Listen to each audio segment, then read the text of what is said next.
Hey guys, it's Gomo here with a another HobbyTalk update. Just going to be a quick one. It's I've got a game coming up tonight. Actually, it's a 3,000 point game, so bigger than I usually have. And actually haven't played a 3,000 8th edition game yet. There's a upcoming tournament in about a month or so. 3,000 points, no grand armies, no special characters.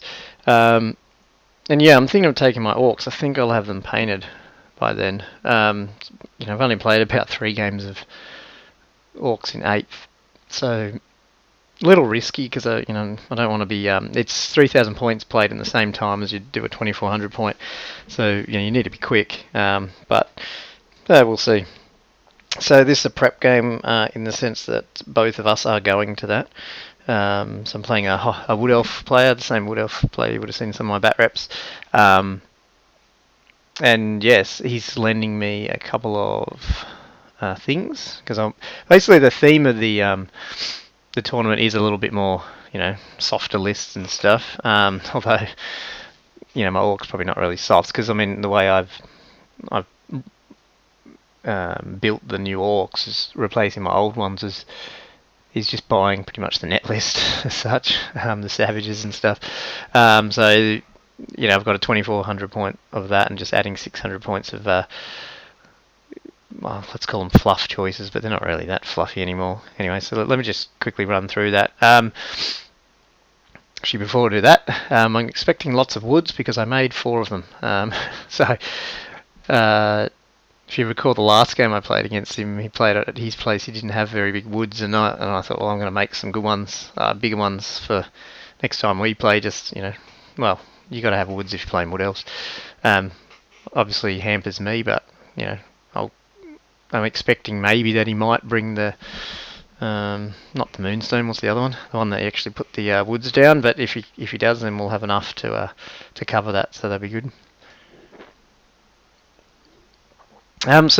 Core. I'll just run through what I'm sort of going to bring, or at least playing with, and gone with mid and core, which isn't really fluffy. So the block of savages is 5 Wolf Riders, 20 Night Goblins with 2 Fanatics, and 10 Savage Orc Arrowboys. The 10 Savage Orc Arrowboys are there to bring it up to that min core requirement, or close to it.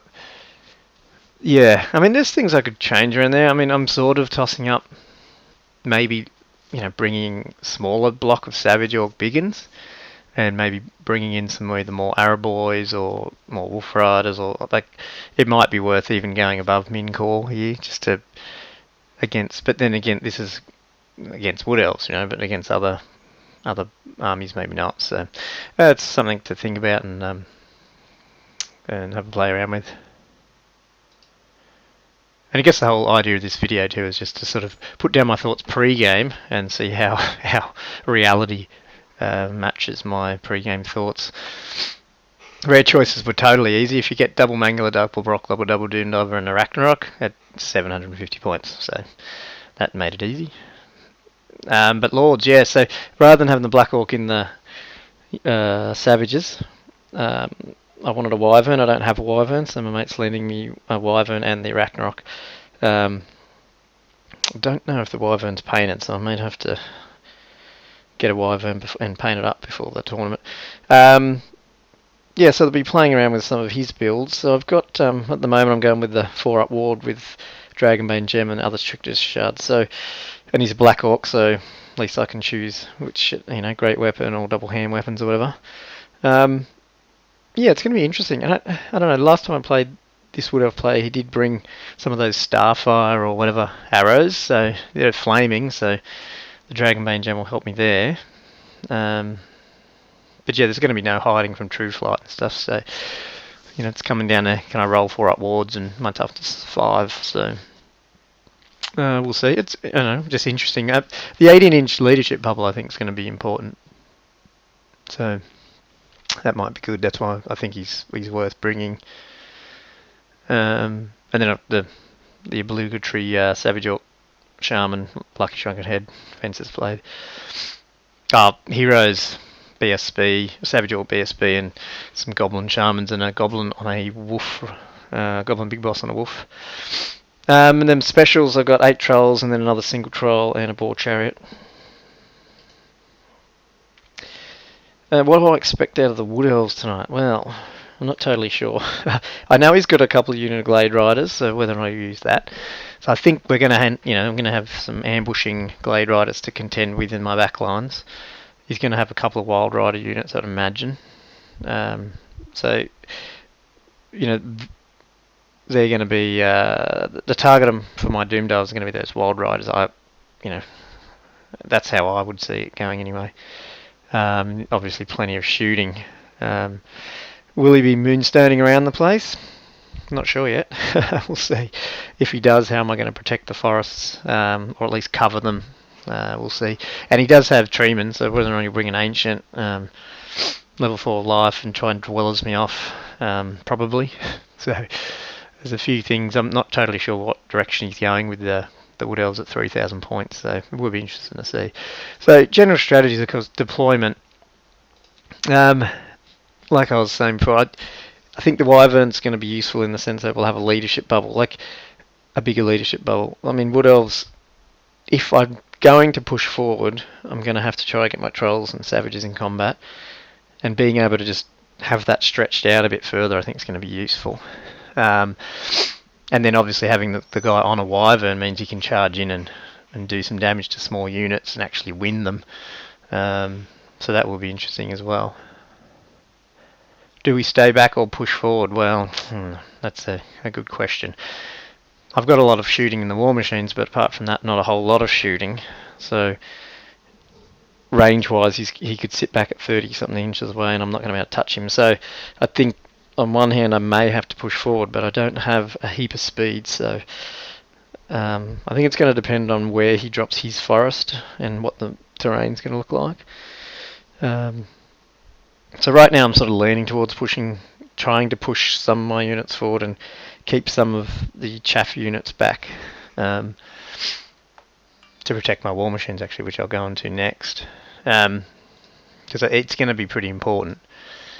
So I'm thinking right now that my Night Goblins with the Fanatics and maybe the Savage Orc Arrow Boys are going to stay back with the war machines and try and wait till those Glade Riders come on and hopefully hit them with Fanatics, shoot them. Savage Orc Arrow Boys, if they could get a charge off, but they'll probably just flee, so who knows. I could keep a Mangler or even both of them back. If I keep the Manglers right back on the 1 inch off the board edge, he's probably not going to be able to shoot them with his guys unless he moves his guys up, or he's got scouts, which gets him closer to me, so maybe that's something to think about. And then deploying wide or close, so what do I remember that? I don't know what I think of that. Oh yeah, the war machines. I mean, usually I would spread my war machines right across the back line. I'm not so sure with this because he's going to be able to get his Glade Riders on anywhere. Maybe I should keep them all now because when one dies, panic could screw them. But I don't know. I'm thinking maybe keep them close and keep them boxed in with the Night Gobs and Savage Orcs on either end. We'll see. And then talked a little bit about this, how to get the Savages and Trolls into combat. Hand of Gork, obviously a big one. That'd be useful. Again, the leadership bubble will be great because if I can get one of them off, if it's the Trolls or whatever, I'm not getting out of my leadership bubble. So that's going to be pretty important to try and pull off. I could always deploy 20 wide with the Savages as well and just try and run up there and keep him from. And if I've got chaff on the edges of that, maybe it makes him harder to get out of my charge arcs because he might get out of my charge arcs of, say, my Savages, but if I can charge him with a chariot, something else, and hold him there, can I then get my guys back in? We'll see. Moving my general and stuff out of that unit means I'm not going with the Crown of Command Standard of Discipline build, which may hurt fighting in forests. I'm going to have to win combat, otherwise I'm not steadfast. So that may come to bite me, but we'll see. Again, I don't want to totally build this and think about this versus Wood Elves, but for this game. I wonder if that'll hurt or not. But anyway, that's some of the thoughts that are floating around in my head before pre-battle. It's going to be interesting. I haven't used Wyverns. I'm going to have to get on the stats, remembering lessons as well, and just try and remember the stats so I'm a bit quicker and not looking them up in the army book all the time because I haven't played them that much. So we'll see. I'll get the game on tonight, get it uploaded maybe tomorrow, and see if any of this works out the way I'm sort of thinking it might. Stay tuned. Thanks, guys.